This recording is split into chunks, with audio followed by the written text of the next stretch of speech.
Welcome back to the Ignatius Press podcast. I'm your host, Andrew Peteprin, joined today by Joseph Pearce, who will be known to most of our listeners and viewers as the author of many, many books about some of our favorite figures, including J.R.R. Tolkien, C.S. Lewis, Hilaire Belloc, and so many more.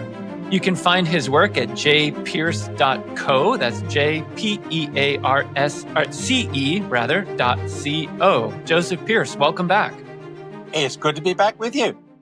Well, I'm really excited for this conversation. The last time we were together, we talked about 50 books, 50 works of literature that were important for everybody to read. And today we're going to delve into more authors and works of literature, talking kind of generally, I think, about the importance of reading, but particularly focused on men.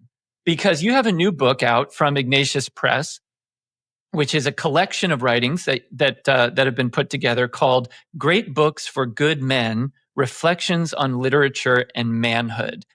Now, it's popular, and I think for good reason and important reasons, that we like to talk about how to help men. There's clearly a crisis with regard to men in all kinds of different ways. And today we're going to talk about those problems and those opportunities in light of literature. But I wonder if we could just get a kind of baseline measurement here from you as a man and as a literary scholar and critic. What's the problem with men? What would you say, just looking out at our type? Yeah, well, I think there's a couple of problems that are endemic, and both of them are to do with the culture of death, basically. On the one hand, we have machismo, where men behave abominably, thinking that that's the masculine thing to do, and treat women appallingly. If they have children at all, they treat them appallingly. They treat each other appallingly. And it's basically very narcissistic and egocentric.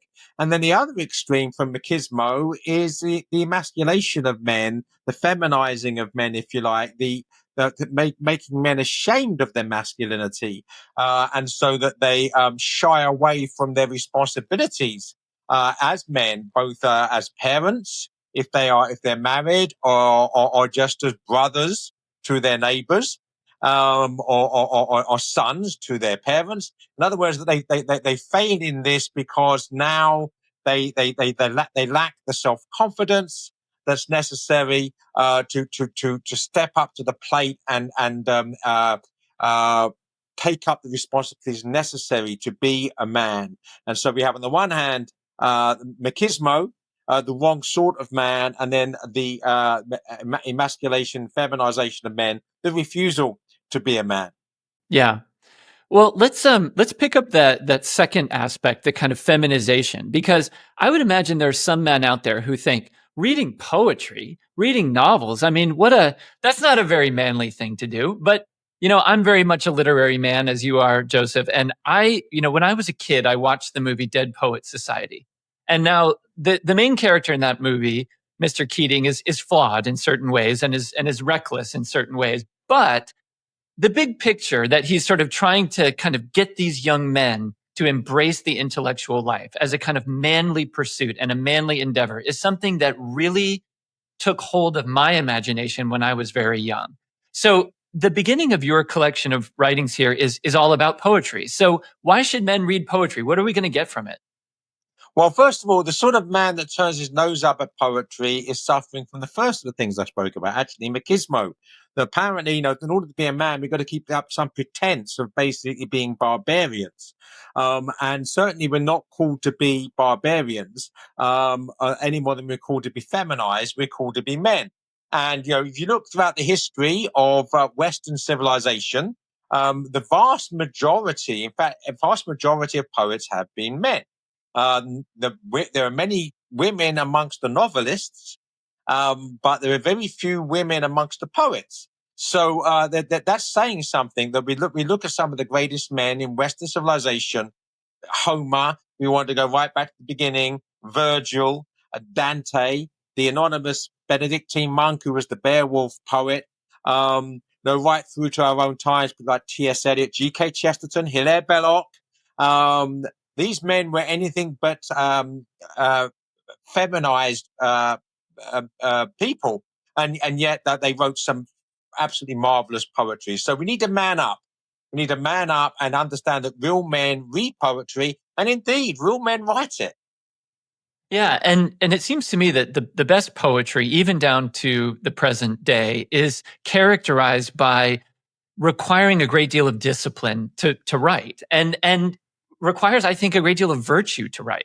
You think about like love poetry, for example. One of the poems you include in your study here is Shakespeare's Sonnet 129, and you talk about how that's a poem about the destructiveness of lust. Like we would maybe think about a love poem and we think, oh, it's all about just giving into your desires or something. No, great love poetry is actually about kind of channeling and about kind of the appropriateness of our desires, right? Yes, exactly. I mean, basically, the Anglo-Saxons, rather than using a sort of somewhat abstract term, such as vocabulary, which we get obviously from the Latin, used the phrase word hoard. In other words, each of us as individuals have our own unique bag of words that we carry around with us.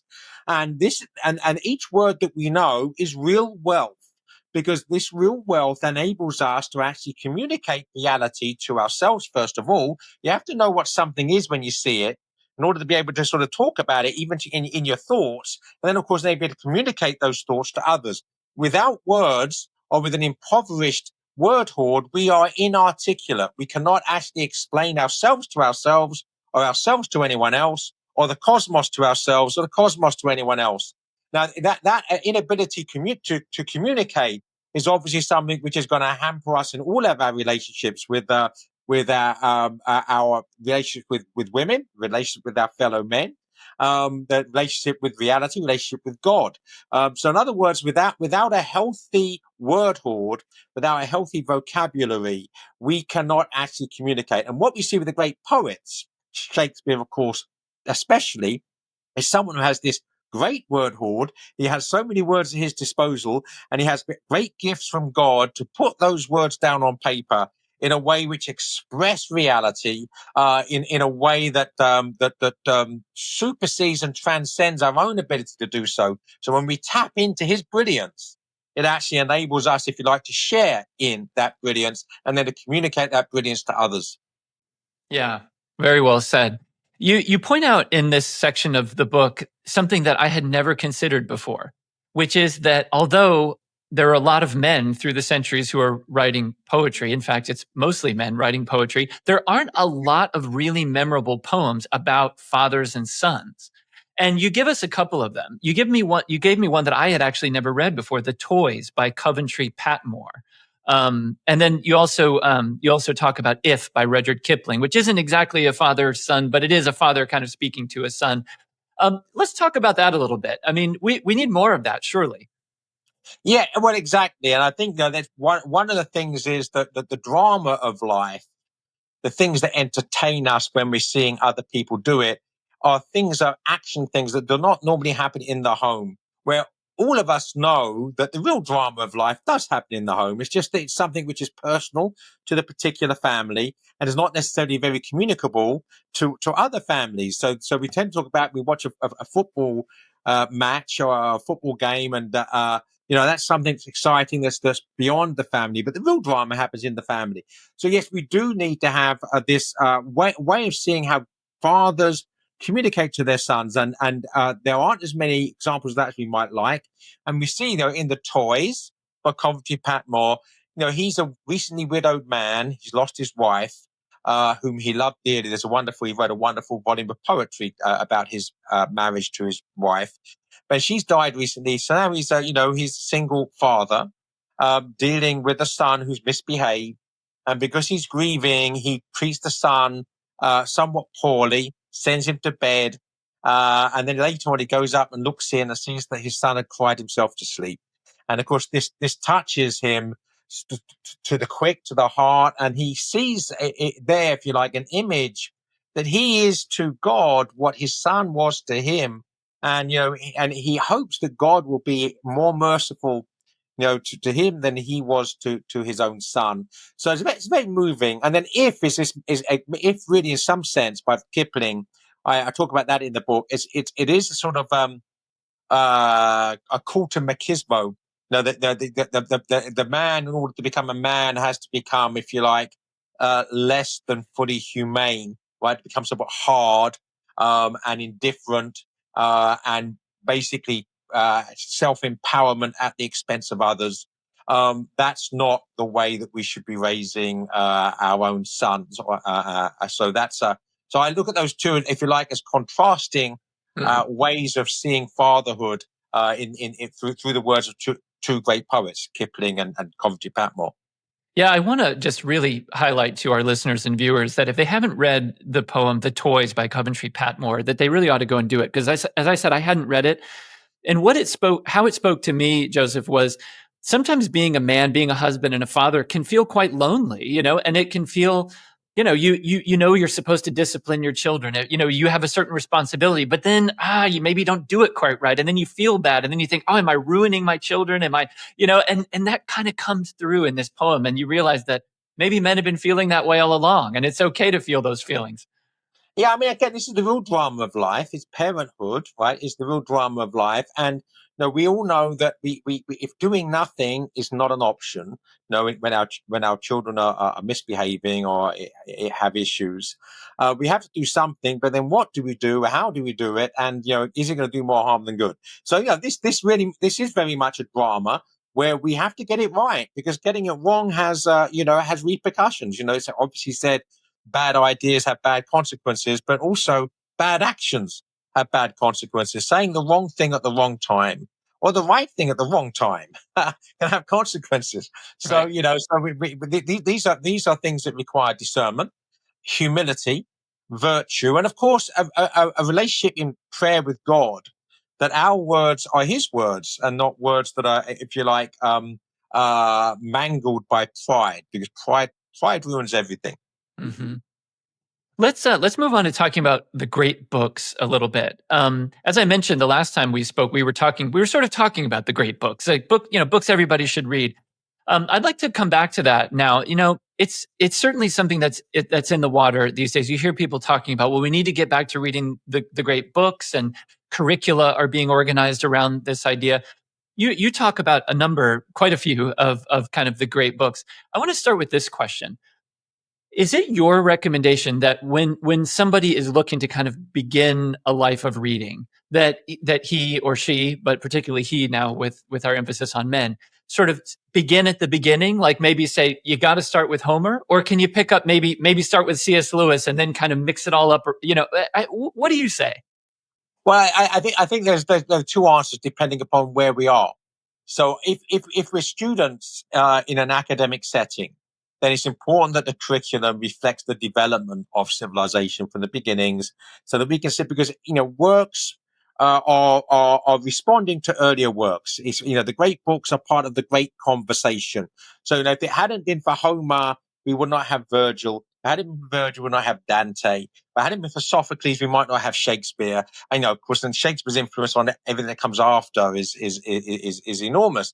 So there's a great conversation. So joining that conversation early and going with the flow is important if you're in an academic setting. But really, for most of us, picking up the great books is something which is good in itself. And it's also, if we're not in an academic setting, we're not taking a course, it's meant to be enjoyable and recreational. And we should be basically pick up books in any order. It doesn't matter. The only thing I would say is we should have some idea of what a great book is, as opposed to what a bad book is or a trivial book is, a throwaway book. I mean, I'm not saying we shouldn't read trash fiction, although I suggest it might be a waste of our time. But certainly we should prioritize, right? And we should make time. Whatever time we have for reading, we should make sure that some of that, I would say most, if not all of it, is actually devoted to reading the great books. So find a list of great books. In my book, I think Literature What Every Catholic Should Know, I list 100 great books at the end, for instance. So find out what the great books are and then pick from that list. Don't go for junk food. Go for good, nourishing, healthy fare. And you can't go wrong. But what order you read them in recreationally, if you're doing it for just your own growth in virtue and wisdom, then any of them in any order is fine. Yeah, and it seems to me that, of course, we all have our own tastes and preferences, and especially among modern authors, we might veer in one direction or another and like one person's books and more than another. But I love your emphasis on the great books. Just to say, look, there are certain things that we all just kind of, maybe haven't read all the great books, but you've gotten enough of them so that you at least know what we're talking about here. I mean, even a trashy novel has some basis in what has come before, right? And at the very least, that's why it's worth engaging, right? Yeah, and exactly. And the point is that all of us are going to die. I know that I am, with a whole list of books that I wanted to read and never got round to. So don't feel daunted about the fact that there are so many. You can't possibly do anything but scratch the surface. Thanks be to God there are so many, and we live in such a rich, healthy Christian civilization that we can actually we can choose from hundreds of great books. But the point is, every great book we read is good, nourishing fare, which will lead us closer to goodness, truth, and beauty. And ultimately, goodness, truth, and beauty, is Father, Son, and the Holy Ghost. In other words, the good, the Trinity, beautiful are triune because they're a reflection of the Trinitarian God. So every good book you read, every great book you read is leading you to greatness. So, it doesn't matter, start reading. And it doesn't matter, you won't read them all. You can't read them all. Just read what you can and enjoy it. Yeah. Let's talk about G.K. Chesterton, a great writer, probably because he was a great reader. And something that continues to impress me about G.K. Chesterton is just how every time I go back to him, I find something new. I'm refreshed again. It has, his writings just have such a I don't know if it's timeless exactly, but I mean, they still speak 100 years later. What's your experience teaching Chesterton, writing about Chesterton, talking to people about Chesterton? Why is he still so important to us? Yeah. Well, before I dive into that, which will be a pleasure because he's certainly one of my favorite writers, which is why he takes such an important part in the new book. But I always say to people that we write as well as we read. We also think as well as we read. So reading well will enable us to think well and write well. And you're completely correct the way you began your question there, that Chesterton wrote so well, probably because he read so well, right? He was very widely read in all sorts of things, and that's made manifest. And by the way, the other thing we should say, vocabulary, right? How do we learn? How do we learn new words? Either by talking with people who are erudite, or by reading good books that have good vocabularies. And we should not be intimidated by words that we don't understand. On the contrary, every new word we use is a new wealth, a new piece of gold to put into our word hoard, making it larger. We can then recall that word and use it ourselves next time. So Chesterton, yeah, for me, I always say that under grace, he was the most important influence upon my own conversion. So every time I write about Chesterton, it's an act of gratitude, if you like, to both God for giving me Chesterton and Chesterton for giving me God, under grace, of course. So Chesterton has a great ability to encapsulate the deepest truths in an entertaining, paradoxical way to allow us to see things from a new angle, from a new perspective for the first time. So things we thought we understood, we read Chesterton, he turns us upside down and we're seeing something from a new angle and realizing we hadn't really seen it at all before because we've been taking it for granted. Now we're seeing it for what it really is. So Chesterton has this great ability to astonish us, to surprise us with the astonishment and surprise, which is creation itself, God's great gift to us in what we see around us. Yeah. I want to just quickly talk about two areas and get your thoughts about this where reading Chesterton might be particularly valuable for modern men, for men of the 21st century. One is you highlight the great thing from Chesterton about how, of course, we want to do things well, but sometimes it's actually worth doing things even if we do them badly. And I know that, a lot of men feel this sort of anxiety, this weight upon them to succeed, to achieve, to do things well or else they're failures. And I just want to get your thoughts on sort of how engaging with Chesterton on this question could help them. Yeah, that's great. Well, first, it's a perfect example of what I said about Chesterton's use of paradox. Because when I first used that quote by Chesterton, if a thing is worth doing, it's worth doing badly, I was shocked because my father, of course, had taught me, as many of our fathers probably did, that if a thing is worth doing, it's worth doing well. So why is Chesterton saying, no, it's worth doing badly? Surely not. Surely Chesterton's got this wrong. And then, because he's a very, very wise man, you think, well, I should perhaps take a step back here and see what he's trying to say. And the key thing is, and this is true in all sorts of things, had a revolutionary impact on my life, quite frankly, when I began to think about this. First of all, on the most basic, shall we say, trivial level, playing a sport. Right. So I'm English. So my favorite sport is what I would call football and what you would call soccer. That when Lionel Messi, who's certainly one of the greatest players who ever lived, when he first kicked a ball when he was 2 years old, he probably fell flat on his face because the ball was half the size he was. Right. And it was comical and it made his parents laugh. He was doing it badly and he continued to do it badly until he was doing it less badly. And eventually he was not only not doing it badly, he was doing it better than anybody else, right? This call to perfection is only possible if we're willing to practice, to start from not being able to do something, doing it badly, doing it less badly in order to do it well. But I would say playing football is something which is worth doing anyway. I've never played it particularly well. I've always enjoyed playing it and I'm happy to continue playing it because it's a good thing to do. Now, that's true of something relatively trivial like football or soccer. How much more true is it of trying to be like Jesus Christ, right? Because we are called to follow in the footsteps of Christ, to take up our cross, to be Christ-like. We are called to be like him. Now, all of us should think about that. Well, that's impossible. I can't be like Jesus Christ, right? That's asking the impossible. And it's true. It is asking the impossible. Of course, we can never be perfect as Christ is perfect.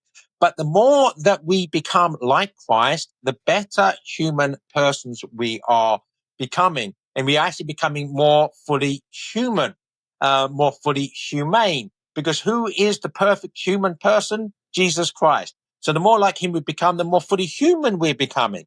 And so we can do it badly because we have to do it bad in order to do it better. And it's true of relatively trivial things like playing football and very important things like the life of virtue and following in the footsteps of Jesus Christ. We have to be willing to do things badly so that we can do them better. Now, how about the democracy of the dead? I was thinking about this in light of the fact that so many men now have never even known their fathers, have grown up in broken homes. They're not being formed by the same institutions that maybe their grandfathers were, maybe scouting or sports or whatever it may be, and I do worry that sometimes young men and women too, for that matter, are kind of really losing a grasp on coming from something, and belonging to something. I just want to throw that back to you and get your thoughts on how that could help men today. Here again, Chesterton talking about tradition being the democracy of the dead. He called it the democracy of the dead because it is the proxy of the dead, so the vote of the dead, and also the enfranchisement of the unborn. Because if you have thousands of years of cultural riches that you have inherited just by being born into Christian civilization, you first of all have a duty, a responsibility to take up that torch, to actually make that a light for your own generation, because that torch has been passed to you by the dead, by previous generations, so that you in turn can first of all hold it up as a light to your own generation, but then pass it on to the next generation as a living tradition. That's what it means. The democracy of the dead is the most alive thing of all, much more alive than those who happen to merely be walking about lost. Which is so Chester talks elsewhere about there being ultimately only two types of philosophy. There's the philosophy of the tree and the philosophy of the cloud.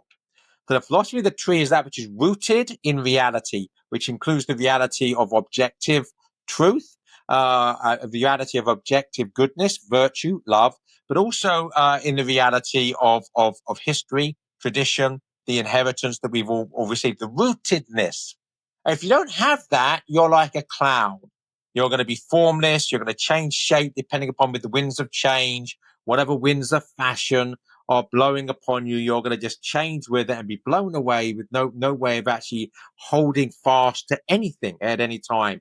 So that's why the democracy that the great tradition, the great books, Western civilization, Christendom are so important because they are the things that keep us rooted in reality, so that we can see and resist and expose the absence of reality in the various fads and fashions of our own time, the lies of the spirit of the age.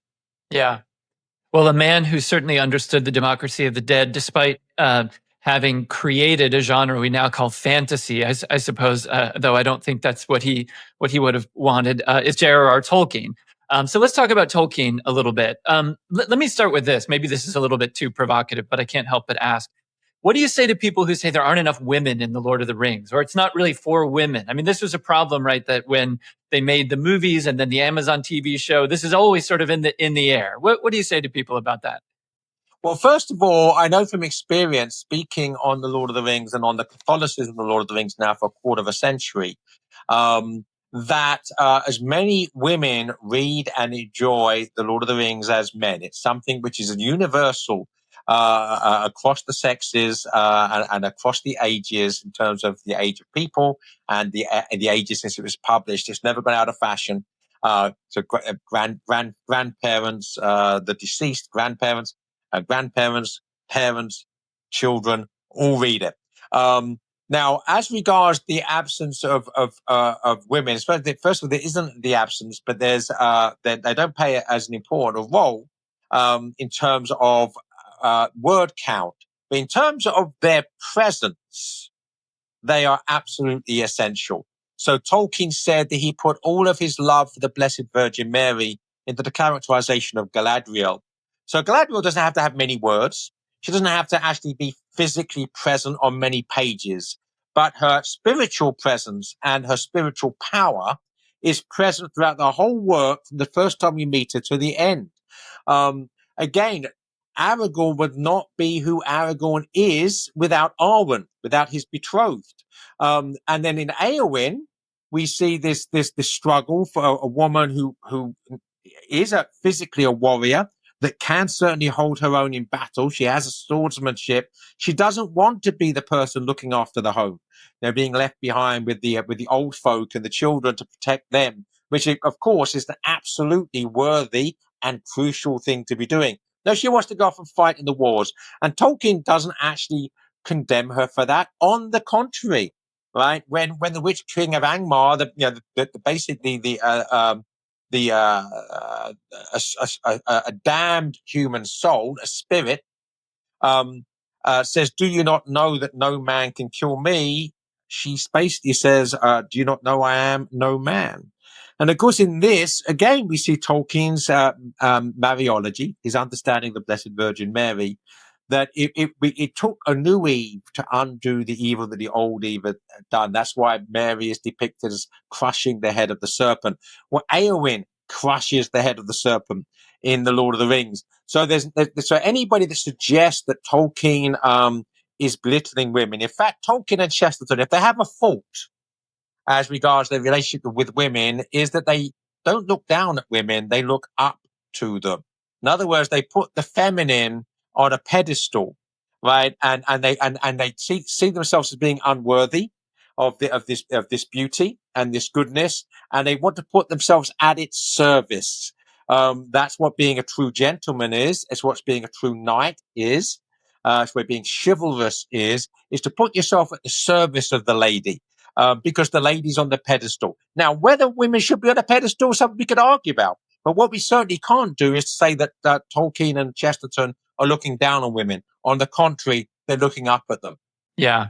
Yeah, so well said, and thank you for humoring me on that question. But it's one of those ones people like to ask, so it's good to hear it from an expert like you. Let's talk a little bit about Tolkien, the man. How was he formed? I mean, he was basically an orphan, right? I mean, and yet he became a husband, a father, a teacher. He became a man in full, really. Yes, he did, and he was an almost lifelong practicing Catholic. In my book, Tolkien, Man and Myth, there's a chapter about his childhood called "Cradle Catholic to the Grave." In other words, that we think that people are either cradle Catholics or converts, right? Well, Tolkien was neither or both, depending upon how you want to put it, because he was not brought up as a Catholic, but his mother converted when he was 8 years old, under the influence of St. John Henry Newman and others. So his mother converted, and then when she converted, she had both her sons brought into the church with her. So Tolkien was an 8-year-old when he became a Catholic. But then thereafter, he remained a lifelong practicing and devout Catholic. Everything he did was animated by his deep Catholic faith, which is why he says, and I'm quoting here, the Lord of the Rings is, of course, a fundamentally religious and Catholic work. Everything Tolkien did was fundamentally religious and Catholic because it could be nothing else. That's how much his faith really permeated every aspect of his being. Yeah. And he was a professor, but he was not your kind of absent-minded professor in the sense of just sort of, it was just, I mean, he was incredibly diligent about his work, but he went home to a bunch of kids, and he was friendly with people. He was a good neighbor. I mean, he was a man, a well-rounded man, and that's something that I have to admit I admire about him. Yeah, I mean, so he had a day job as a professor at Oxford University. He had a successful marriage that lasted till death do their part. His wife predeceased him by a few years, but I think they'd been married for about 50 years at this point, over 50 years. He had 4 children, one of whom became a priest. His daughter, who was the youngest and last to survive at the time of her death, was a daily communicant. So he came home from the day job. He was a pater familias, father of a family. And then when the children were asleep, he stayed up to write the Lord of the Rings. Yeah. And then got up in the morning and went back to work. I mean, this is a man that should be a model for all of us as to how to, if you like, be a good husband, be a good father, be a good man, be a good worker at your job, to take Christ with you to work, but also to juggle your time management, to do other things beyond work, as long as it doesn't involve neglecting your family. And Tolkien, I think, shows that how to do that to a preeminent degree. Yeah, look what we're capable of, guys. A couple more things before we sign off today, Joseph. I want to stick with Tolkien, but it opens up to some of the other stuff we've already been talking about. Now, one of the most kind of famous, maybe the most famous kind of symbol in the Lord of the Rings is the ring, obviously.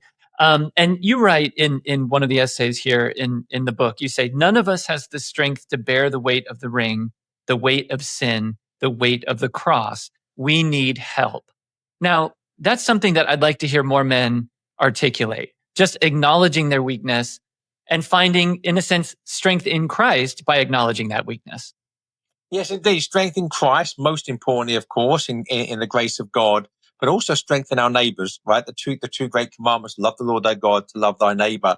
So the sin is more powerful than we are. And one of the big mistakes, in fact, the epic of Beowulf is largely about the fact that the most powerful man in the world with the most powerful sword in the world cannot defeat demonic evil. That physical power, what we are capable of as even if we're the strongest of men, we are not strong enough to defeat the power of evil. So what can we do under the burden of sin, under the weight of sin, under the weight of the cross? Well, we need help. We need to obviously shoulder it ourselves, but we're not going to be able to carry it without help. First and foremost, of course, asking for the help of Christ, who promises us that his yoke is easy and his burden is light if we ask him to help. But also, do not be so proud, right? Remembering that men sometimes think that pride's a good thing, and the English language is not very good in this. There are some things which we call pride, certainly isn't in the sinful sense of the word. But pride is not something of which we should be proud, right? So we should have the humility to ask others for help, ask our wife for help, ask our children for help, ask our friends for help. But because we can't do it ourselves, we certainly can't defeat the power of sin ourselves. So to be humble, and there's a great, one of the great lines from rock music is by U2, the band U2, the Irish band, in the song "Mysterious Ways," where Bono sings, "If you want to kiss the sky, you better learn how to kneel." Mm-hmm. So the irony is that you only get higher, you only get closer to heaven, you only become a better father or a better husband or a better man if you're willing to be on your knees. Hmm. Yeah, that's so important to remember. Um, let's think about this as we wrap up. The idea of the long defeat, the idea of kind of fighting despite the odds, despite what seems to be hopeless. This is definitely something that comes up in Tolkien. It comes up in Chesterton. It comes up in C.S. Lewis. It comes up in T.S. Eliot's poetry. This idea that I know a lot of men feel this way today. We look out at the world and we just think, oh my goodness, where is this all going? I can't even imagine what it's going to be like by the time I get old and die, let alone my children and my grandchildren. What does reading these great books say to them who feel that way? Yeah, as Tolkien said that as a Christian, I see history as the long defeat, capital L, capital D, with only occasional glimpses of final victory. What does he mean by that? Well, basically, the whole of history is in a fallen cosmos. Doesn't matter how many times evil is defeated, both in our own lives, but also in the wider culture, it grows back like a fungus because there's something in the very fabric of this world, which is open to decay and subject to evil. And that includes each of us. So that is that a cause for despair? Absolutely not. That's why the church in this life is called the church militant, the church at war. Miles Christi, soldiers of Christ. That's what we're called to be. That's what men are called to be, is Miles Christi, soldiers of Christ. In the church militant, the church at war in enemy territory, right? The Lord of this world is the devil.